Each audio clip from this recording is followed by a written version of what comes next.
मित्रांनो, मला नेहमी माझ्या सासू आणि सासऱ्यांचा रात्रीचा कार्यक्रम ऐकायला खूप आवडायचा. जेव्हा मी रात्री जागी असायचे, तेव्हा सासऱ्यांच्या खोलीतून फक्त एकच आवाज येत असे. सासरा म्हणत, "थोडी वेळ थांब, थोडी संयम ठेव." पण सासू म्हणायची, "आता मला सहन होत नाही." आणि विचार करत असे की सासरा असे काय करतात की सासूची हिंमत सुटते.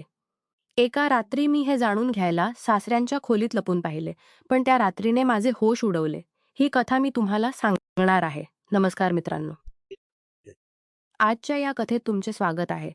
माझे नाव काव्या आहे आणि मी महाराष्ट्रातील एका छोट्या गावात राहते. मी गरीब कुटुंबातून आहे आणि या जगात माझ्या आईशिवाय माझे कोणी नाही. जेव्हा माझ्या आईने माझी लग्न ठरवली, तेव्हा फक्त या अटीवर की ती तिच्या मुलीसोबत सासरला येईल. ज्या घरात माझे लग्न झाले, तिथे 2च लोक होते, माझी सासू आणि सासरा. लग्नानंतर 4 महिन्यांनी माझा नवरा अपघातात वारला. हे माझ्यासाठी मोठे धक्का होते. मी आणि माझी आई सासरलाच राहिलो, कारण आमचे घर विकले होते. शिवाय माझ्या आईला दुसरा आधार नव्हता. नवरीच्या निधनानंतर सासरची परिस्थिती पूर्ण बदलली. सासऱ्यांचे वैवाहिक जीवन अगदी विचित्र झाले होते. माझ्या नवरीच्या मृत्यूच्या 2 महिने आधीच सासऱ्यांनी तिसरे लग्न केले होते. आता जेव्हा मी सासरला आले, तेव्हा मला आश्चर्य वाटले की दररोज सकाळी माझी नवीन सासू कुठेतरी बसून रडत असे. तिची अवस्था खूप विचित्र असायची. कधी मी तिला लंगडत पाहिले, कधी पोटावर हात ठेवून फुटून रडताना. पण जेव्हा मी विचारले, ती नेहमी गप्प राहायची आणि लाजेने तोंड फिरवायची. तिच्या या वागण्याने मलाही अस्वस्थ वाटायचे आणि मी अधिक प्रश्न विचारू शकत नसे. पण एक दिवस जेव्हा मी सासूला न्याहारीच्या वेळी स्वयंपाकघरात रडताना पाहिले, तेव्हा मला राहिले नाही आणि मी विचारले, काय झाले आहे? माझे ऐकून ती म्हणाली, "तूही या वेदनेतून गेली आहेस. तुला माहीत असेल की माझ्यावर दर रात्री काय उलटते. पती या वयातही 5 माणसांसारखी ताकद ठेवतो. म्हणून बायकांची अवस्था अशीच होते." सासूच्या बोलण्यावर मी खूप लाजले. पण माझ्यासोबत असे काही झाले नव्हते. जरी मी माझ्या नवरीसोबत सुरुवातीच्या दिवसात असे दिवस घालवले होते आणि मला अशा त्रासाची कल्पना होती. पण मी आश्चर्यचकित होते की माझे 50 वर्षांचे सासरा असे काय करतात, ज्यामुळे सासू इतकी त्रस्त आहे. या वयात माणसाच्या हाडात इतकी ताकद नसते. सासराही अशक्त अवस्थेत होते. त्या दिवसानंतर मी ही प्रश्न विचारले नाही. 15 दिवस मी शांतपणे तिची अवस्था पाहत राहिले आणि मनातल्या मनात सासऱ्यांच्या ताकदीवर आश्चर्य वाटत होते. माझे लग्न फारसे झाले नव्हते आणि माझा नवरा आठवड्यातून 2दाही जवळ येत असे. पण त्यानंतर त्याला खूप थकवा जाणवत असे. जरी माझा नवरा 20 वर्षांचा तरुण मुलगा होता, तर सासरा तर रोजच सासूला त्रास देत होते. दर सकाळी सासू ओल्या केसांनी आणि लाल चेहऱ्याने खोलीतून बाहेर येत आणि कष्टाने घरकाम करत. मी आणि माझी आई दररोज सासूला कष्टात पाहत होतो. पण आम्ही काही करू शकत नव्हतो. कधी-कधी मला वाटायचे की सासू खोटे बोलते. सासरा इतक्या वयात रोज हे कसे करू शकतो? मग एका रात्री, जेव्हा मला झोप आली नाही आणि मी खोलीतून बाहेर पडले, तेव्हा कोणत्याही उद्देशाशिवाय मी सासऱ्यांच्या खोलीच्या दारापर्यंत पोहोचले. जसे मी दाराजवळ कान लावले, आतून आवाज ऐकून मी लाजेने पाणी-पाणी झाले. सासू रागाने सासऱ्याला म्हणत होती, "तू माझे जगणे कठीण केले आहेस. थोडी तरी लाज बाळग." मला वाटले होते की हे फक्त काही दिवसांचे असेल, पण तुझी हट्टी संपत नाही. आता माझे बस झाले आहे. मी याहून अधिक सहन करू शकत नाही. मला सोडून दे. तर सासरा म्हणत होते, "अजून किती वेळ झाला आहे आणि तू अशा गोष्टी बोलतेस." मी त्यांना शांतपणे ऐकले. मग काही वेळ शांता आणि मग सासूच्या सिसक्यांचा आवाज. मला समजले की आत काय चालले असेल. लाजेच्या भरात मी परत फिरले आणि मला खात्री पटली की सासू बरोबर म्हणत होती की या वयातही सासऱ्यांचे आरोग्य चांगले होते. त्या दिवसानंतर मी सासूकडे डोळे मिटून ठेवत होते, कारण हे नवरा-बायकोचे खाजगी प्रकरण होते. पण एक दिवस सकाळी माझी तिच्यासोबत सामानाची पिशवी होती. तिने माझ्या आईकडे एक नजर टाकली आणि म्हणाली, "मी या माणसासोबत अधिक राहू शकत नाही. याने माझा जीवच काढून ठेवला आहे. मी आता इथून जात आहे." माझ्या आईने तिला थांबवण्याचा प्रयत्न केला, पण ती मानली नाही. मीही तिला समजावण्याचा प्रयत्न केला, पण तिने निर्णय घेतला होता आणि सामान घेऊन सासर सोडून गेली. सासू गेल्यानंतर एक दिवसही उलटला नव्हता की सासऱ्यांनी घरात गोंधळ घातला. "किरण गेली तर काय झाले? माझ्यासाठी नवीन नवरी आणा. मी एकटा राहू शकत नाही." आईने डोके धरले आणि सासऱ्याला म्हटले, जोपर्यंत तुमच्या सवयी सुधारत नाहीत, तोपर्यंत मी तुमचे लग्न करणार नाही. शिवाय किरण अजूनही तुमच्या निकाहमध्ये आहे. शिवाय किरण हात जोडून म्हणाले, ती खूप नखऱ्यावाली होती. हात लावताच तिला नखरे येत. मला आता अशी इच्छा नाही. यावेळी मला मध्यमवयाची तंदुरुस्त स्त्री हवी, जी माझा साथ देईल. किरणला खूप नखरे होते. सासऱ्यांची मागणी ऐकून माझे तोंड उघडे राहिले. माझी आई शांतपणे खोलीत गेली आणि मी लाजेने डोके खाली घातले. माझे सासरा तर 20-22 वर्षांच्या मुलासारखी मागण्यांची यादी सांगत होते. जरी स्वतः 50 वर्षांचे होते आणि त्यांच्या 50 वर्षांचे होते. आईने सासऱ्यांच्या गोष्टींकडे दुर्लक्ष केले. पण सासऱ्यांची हटहटी तशीच होती. ते ना जेवत होते, ना कोणाशी बोलत. त्यांना फक्त लग्न करायचे होते. सासऱ्यांनी स्वतःला खोलीत बंद करून घेतले. आई चिडून रागाने म्हणाली, इतक्या म्हातारपणातही त्यांचे एकटेपण संपत नाही. किती लोक बायको मेल्यानंतर एकटे राहतात. पण याला फक्त बायको हवी आणि तीही आपल्या पसंतीची. या वयात याला कोण भुरळ पाडेल? मी कुठून अशी भुरळ शोधू? आता तर गरीब घरातील मुलीही याचे नाव ऐकून कानांना हात लावतात. याची कीर्ती दूरदूरपर्यंत पसरत शिटे. आईचे बोलणे ऐकून मी विचारात पडले. मी आईला म्हटले, माझी एक मैत्रीण प्रीती घटस्फोटीत आहे. घरी बसली आहे. जर तुम्ही कुठे रिश्त्याची चर्चा केली तर. मध्यम वयाची आहे, निरोगीही आहे. आईने माझ्याकडे नजर टाकली आणि म्हणाली, तुला योग्य वाटत असेल तर बोलून बघ. पण मला खात्री आहे की तुझा सासरा तिला 1 महिन्यापेक्षा जास्त टिकू देणार नाही. ताकदीची अशी कोणती औषध खातो की सारे रेकॉर्ड तोडतो? मी हसू लपून माझ्या मैत्रिणीच्या आईला फोन केला. माझी मैत्रीण खूप तिखट स्वभावाची होती. त्यामुळे तिच्यापुढे टिकू शकत नसे आणि माझा विचार होता की जर तिचे लग्न सासऱ्यांशी झाले तर सासऱ्यांना तिला सोडण्याची गरज पडणार नाही. ती कुठल्या ना कुठल्या मार्गाने सासऱ्यांना आटोक्यात आणेल. हेच विचारून मी मैत्रिणीच्या आईशी बोलले. ती आपल्या मुलीवर नाराज होती. कारण तिने घरातही मोठा गोंधळ घातला होता. म्हणून ती लगेच तयार झाली. जरी माझ्या मैत्रिणी आणि सासऱ्यांमध्ये वयाचा फरक मोठा होता. पण माझ्या सासरची परिस्थिती फारशी चांगली नव्हती. म्हणून काही दिवसांनी माझ्या सांगण्यावरून साध्या पद्धतीने माझ्या मैत्रिणीचे लग्न माझ्या सासऱ्यांशी झाले. ती रुखसत होऊन आमच्या घरी आली. पण काही दिवसांनी तिनेही तेच म्हणायला सुरुवात केली, जे मागील सासू म्हणायची. तीही सासऱ्यांसोबत राहू शकत नव्हती आणि परत जाण्याची गोष्ट करत होती. मी आश्चर्याने मैत्रिणीला विचारले, तुम्ही सासऱ्यांसोबत राहू का शकत नाही? ती माझ्याकडे बघून म्हणाली, या म्हाताऱ्यात खूप जास्त जीवन आहे.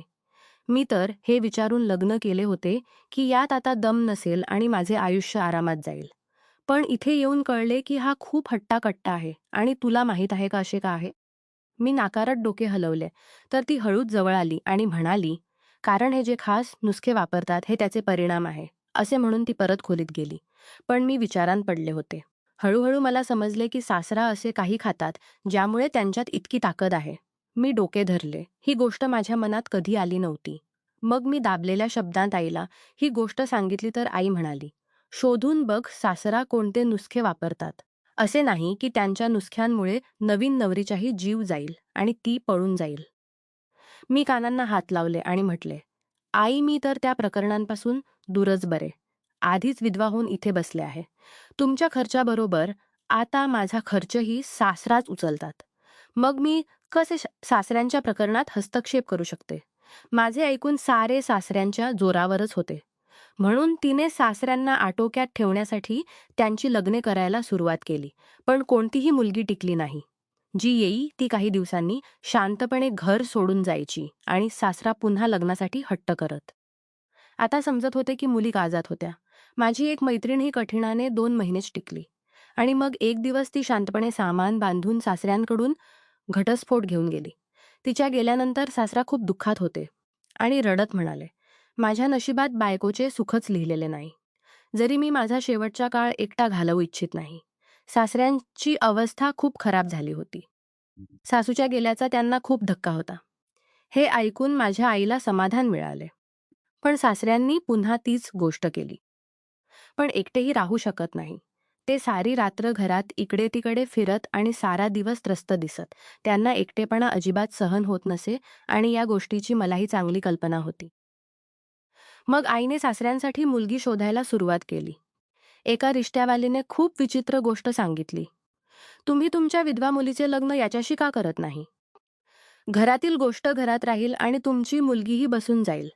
रिश्त्यावालीची ही गोष्ट ऐकून माझी आई उडाली आणि म्हणाली, तुम्ही अशा गोष्टी बोलता? माझी मुलगी फक्त 20 वर्षांची आहे आणि हे सासरा 50 वर्षांचे आहेत.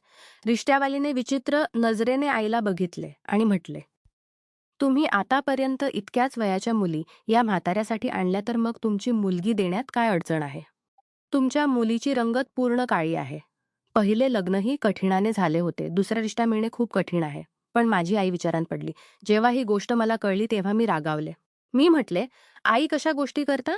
मी कसे माझ्या सासऱ्यांशी लग्न करू शकते?" माझी आई म्हणाली, "तुमचा सासरा तर पैशांचाही खूप आहे."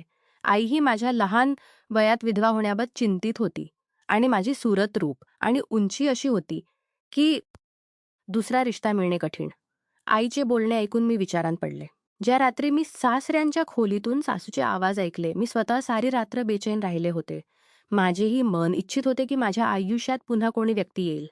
खूप विचार करून आणि समजून घेतल्यानंतर मी सासऱ्यांशी लग्न करण्याचा निर्णय घेतला.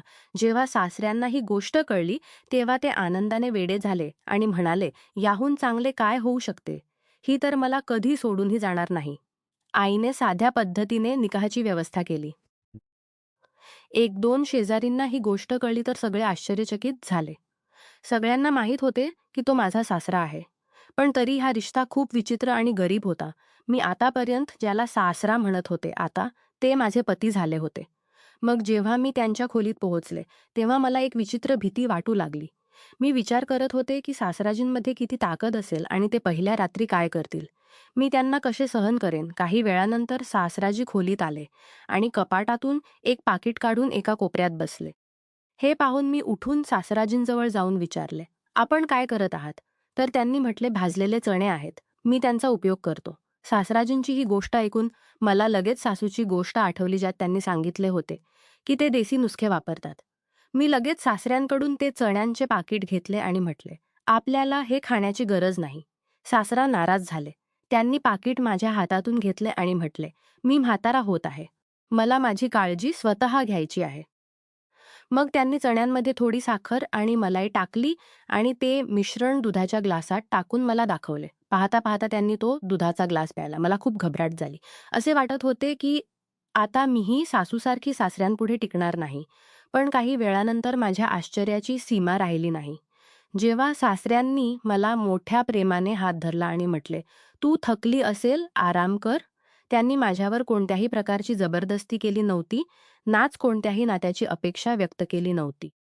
उलट त्यांनी माझ्या थकव्याची जाणीव केली आणि मला आराम करू दिले. काही वेळानंतर मी खोल झोपेत गेले.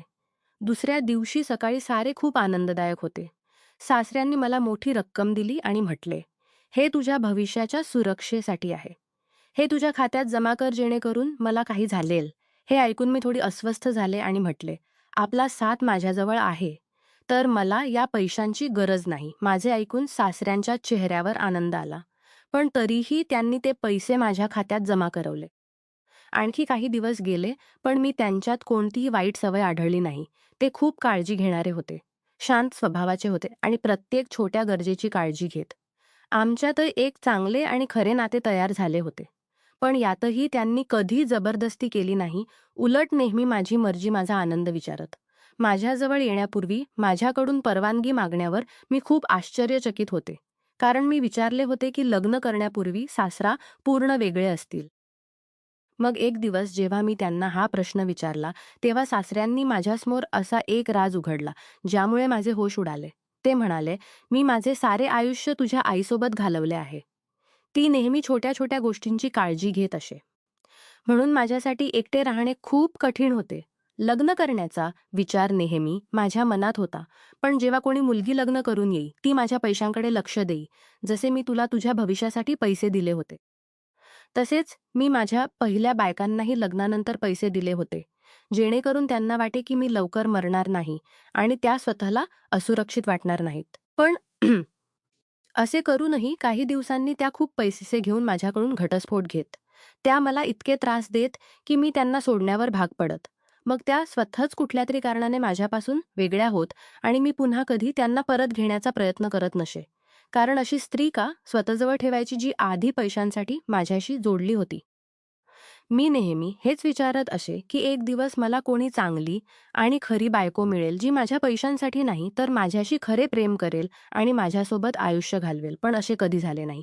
प्रत्येक मुलगी हेच विचारत, की मी 50 वर्षांचा म्हातारा आहे आणि लवकर मरून जाईन. म्हणून ती माझ्याजवळ पैशांसाठी येई आणि मग तू घटस्फोट घेऊन जाई.